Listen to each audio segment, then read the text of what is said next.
Hi there, have you ever tried this Chinese chives and egg pancake? It's perfect for winter season.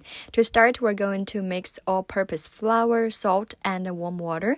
Knead the dough until smooth and elastic. Rise for 30 minutes. Now for the filling of pancake, we will need chives, cut into small size, transfer to a bowl. Crack and whisk 3 eggs in a small bowl and cook it like how you normally make scrambled eggs.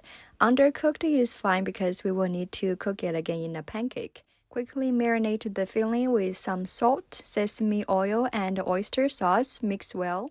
Additionally, we're going to need a working chopping board. After we apply a thin layer of cooking oil on it, let's check back on the dough. It's pretty ready, soft, supple. Transfer and roll into a long log. Cut into anywhere between 8 to 10 pieces, alright? Roll it into a smaller ball. Flatten them out into a round pancake. Gently pick it up and then add in the chive and egg filling we just made. Gently squeeze and close it like how you normally make Chinese dim bun. Flip and arrange, pat it into a round pancake. That's it. Takes a little practice, but you get it. We are almost there. Heat up some cooking oil, adding the pancakes to cook until the bottom side turns golden brown. Flip to continue cooking until they are completely fluffy and ready.